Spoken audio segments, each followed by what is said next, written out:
bw'ofuna omukisa okusindika omuntu mu parliament sindikayo anabeera accountable ate constantly obeere nga omurimindi nga abeere nga akimanyi nti n'emiggo oyinza ogimukuba.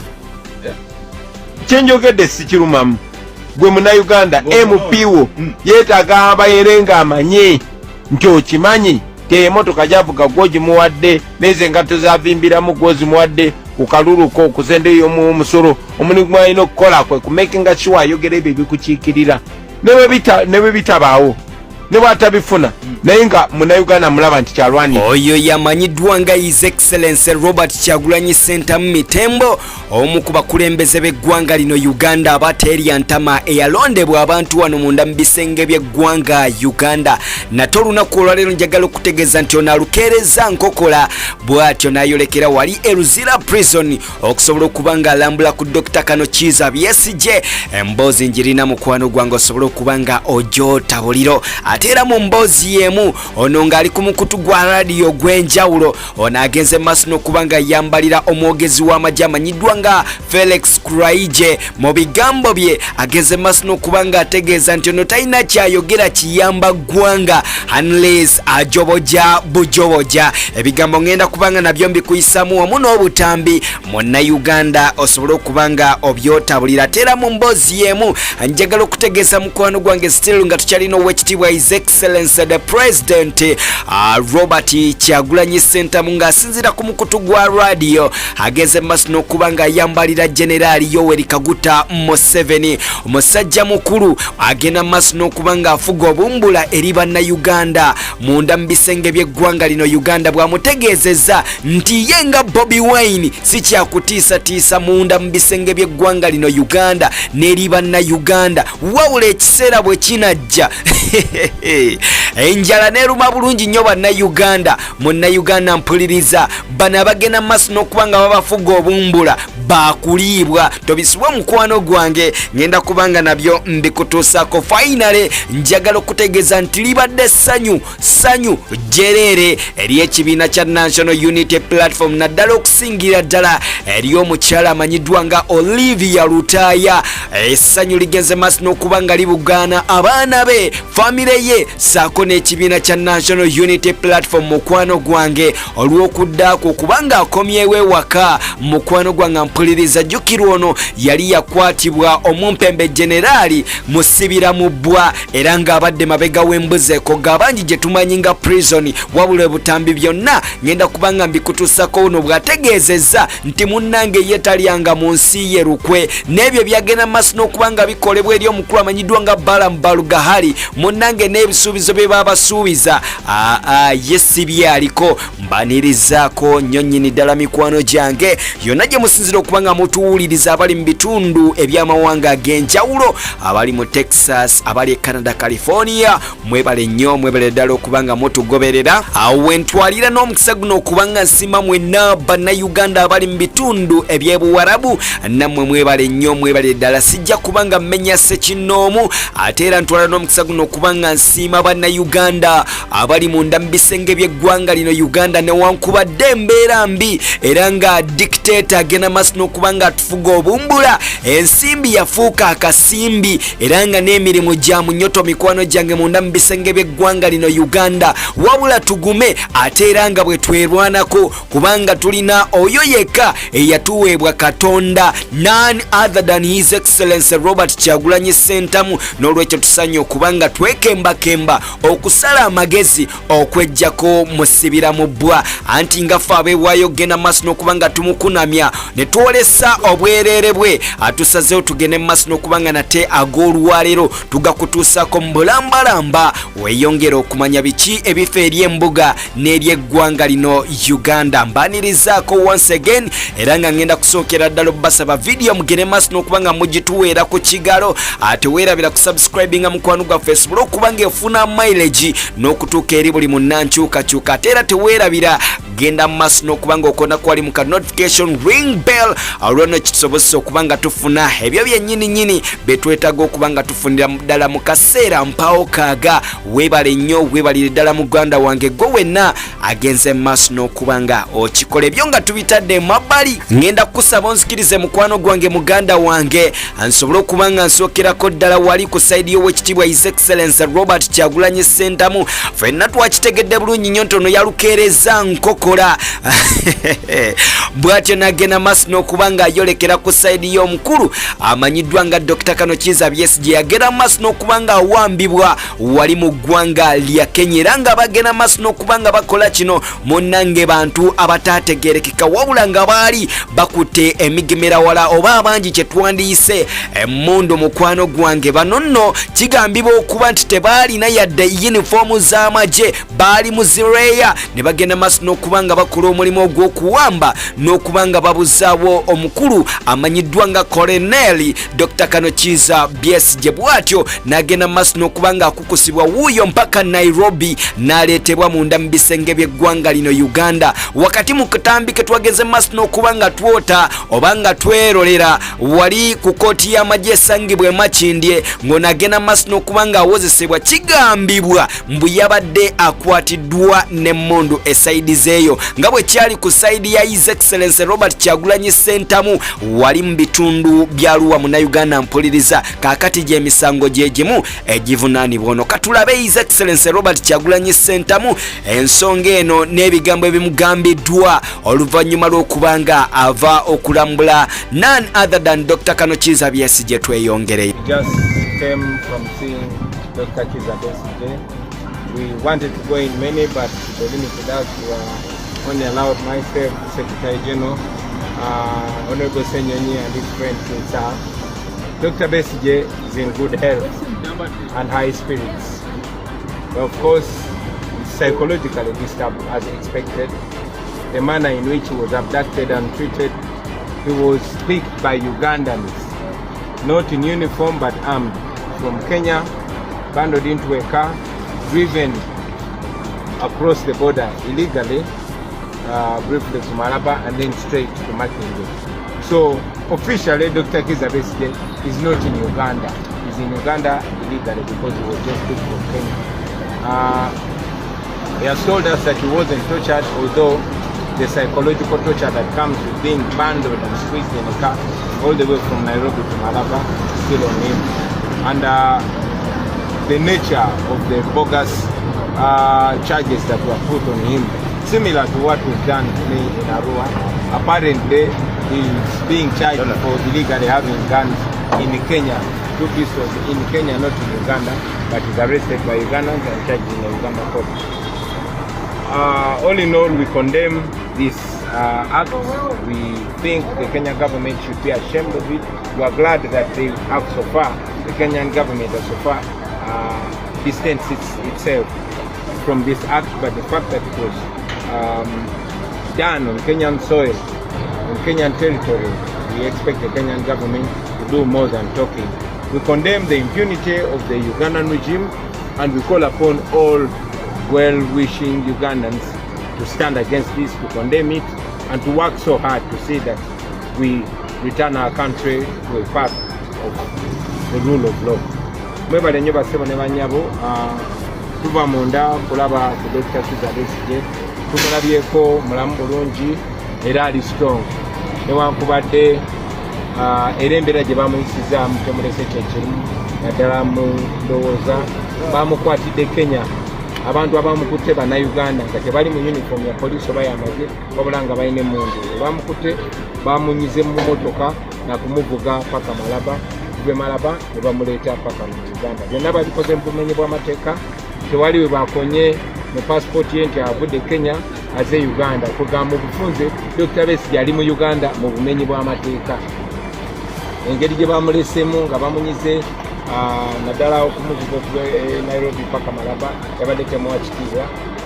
Naye ate okusingira ddala n'ebisangosango bwe bamutaddeko ebyobwewussa okugamba nti bamukutte n'emmundu Pistol 2 ali Kenya naye bannayuganda bebamukutte amagye oba poliisi Kenya tenamugulako musango gonna naye bannayuganda tebagenze ne bakola omulimu gwa Kenyan poliisi ne bakwata Dr. Besigye embu ng'alina emmundu 2 emboozi y'emu gye bagamba gye banteekako nga bankutte maluwa nti bansanga n'emmundu 2 tuvumirira ekikolwa kino era tusuubira nti gavumenti y'e Kenya ejja kukola okusinga okwogera obwogezi. Gavumenti y'e Kenya twasanyuse yavuddeyo neyeesamba yo teyabadde teyeenyigidde mu bumenyi bw'amateeka buno naye okuba nti kyakoleddwa ku ttaka ly'e Kenya tusuubira nti gavumenti y'e Kenya erina okukola ekisinga okwogera. Tuvumirira of course gavumenti ya Mwami Museveni obumenyi bw'amateeka bwe yakoze era ne tukoola mwenna bannayuganda mukivumirire ate tukoma wabula tukole kyonna kyetusobola okulaba ng'ensi yaffe tugizza ekkubo ery'okutambulira amateeka ku ebikolebwa namwe mbiraba. Mwebale nnyo mwebale ddala abaserikale bano.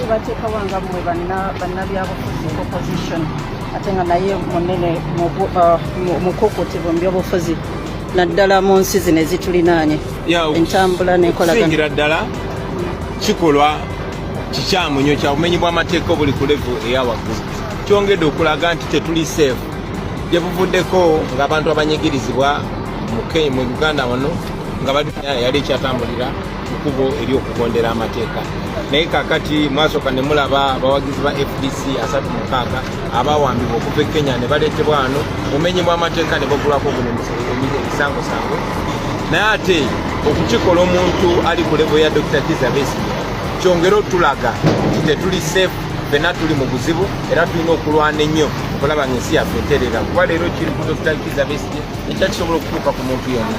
English ekyo kyennyini mu luzungu mu luzungu badde mu Luganda.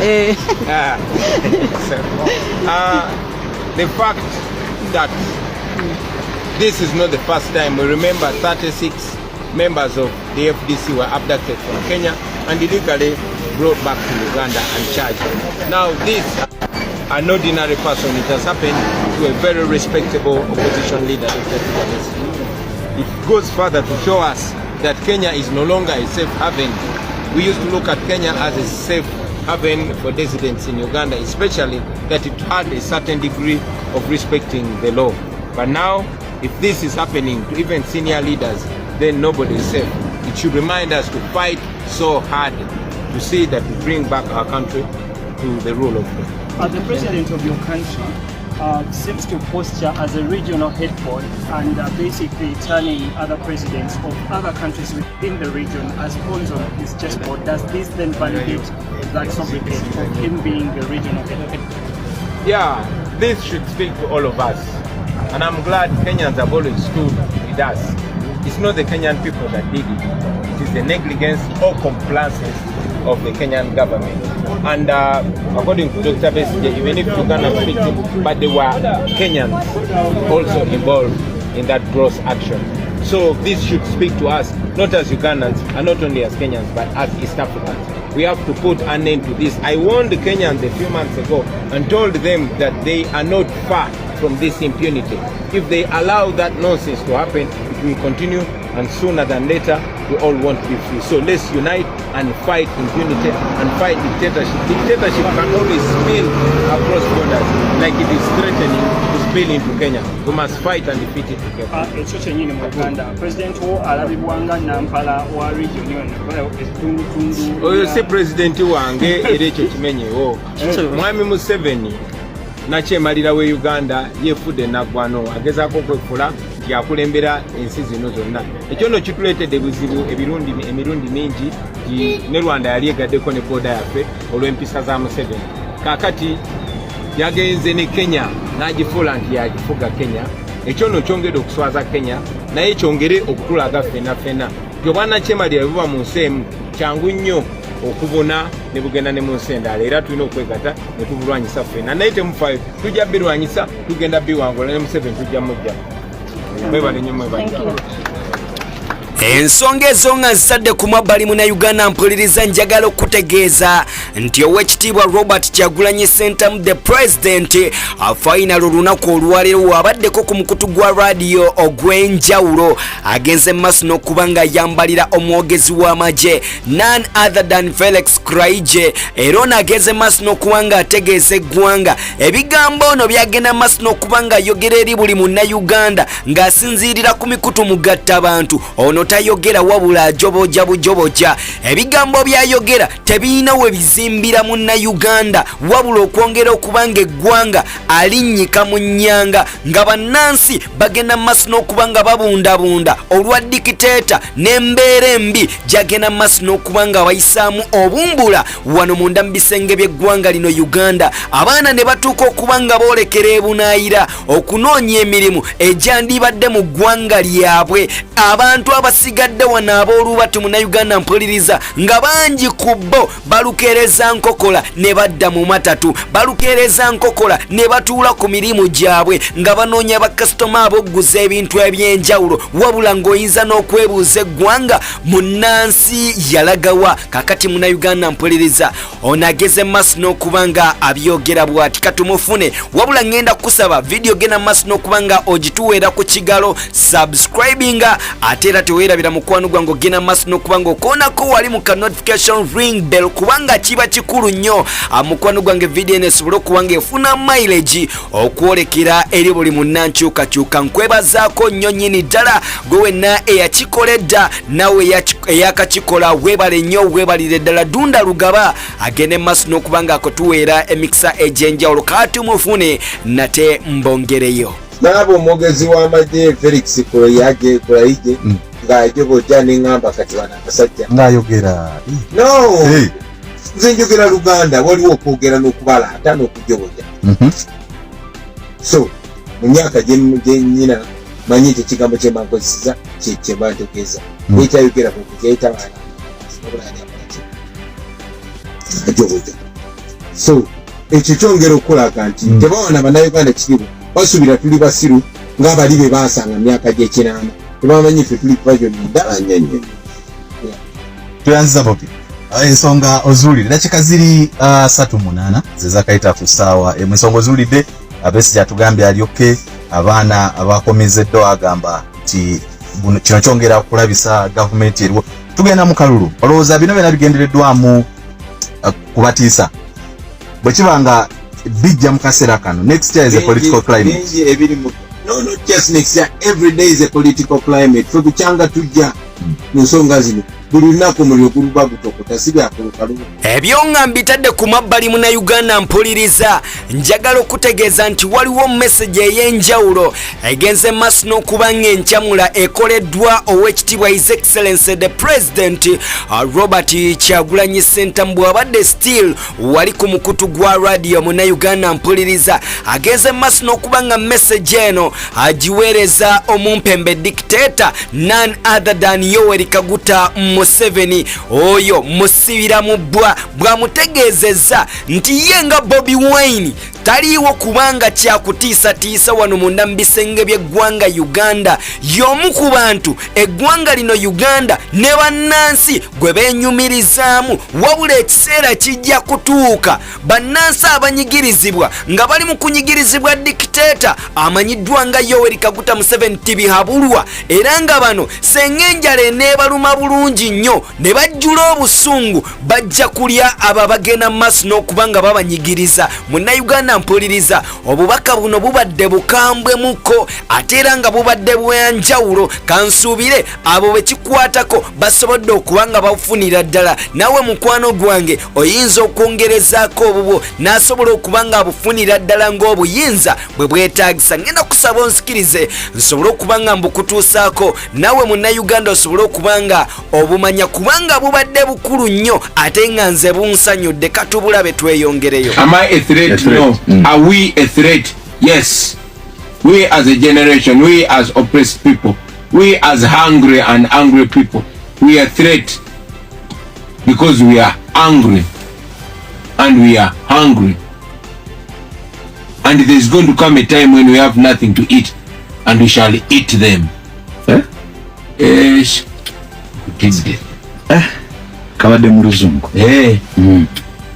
abantu tebalina kyakulya tulina kyakulya tujja balya njagala okutegeeza nti libadde essanyu jjereere ery'omukyalo n'amanyiddwa nga Olivia Lutaya ng'agenda maaso n'okuba ng'ayogerako eri press conference y'abannamawulire wali ku kitebe kya NUP mukwano gwange eri His Excellency Robert Kyagulanyi Ssentamu wakati mu ssanyu ng'amwaniriza era onaabategeezezza nti ebigambo bingi ebyabasuubizibwa saako n'amayumba ssente nkuyanja n'emirimu nga Generali Yoweri Kaguta Museveni yagibasuubiza ng'ayita mu minisita we amanyiddwa nga Barambagahali. Kakati mukwano gwange emboozi ngikuleetedde era ngenda kusaba onsikirize ogende maaso n'okuba nga bambi nkusaba video gituweere ku kigalo sharinga teweerabirako nakwali mu ka notification ring bell olwo nno osobole okuba nga ogiwa mileage n'okuba nga gwe number 1 okufuna message ng'eno mukwano gwange. Weebale nnyo weebalire ddala kankutuuseko akatambi kano osobole okuba nga otegeerera ddala biki omukyalo ono byayogedde oluvannyuma lw'ekkomera. Siryangamu mu nsi yange luko ndi muna Uganda, ensi yange Uganda njagala, so siyinza kukola kintu kibi kigenda lumya bantu bange kuba family zange abantu bange bali mu bitundu ebyenjawulo, so siyinza kwagala ng'ebyo bye bagamba nti twalina ebyokulwanyisa tetuli batemu. Siri mutemu era sobola kukola kintu kigenda kuttisa bannange. Ffe kye twali tukola twali twagala change era gye tukyayagala era nga tukyali ready, tuli ready kuba batuzaayo we are ready kuba kati buli opposition gwe musango gwe bamusiba kulya mu nsiru, tewali muntu alya mu nsiru kuba ffenna muno mwe tuzaabo.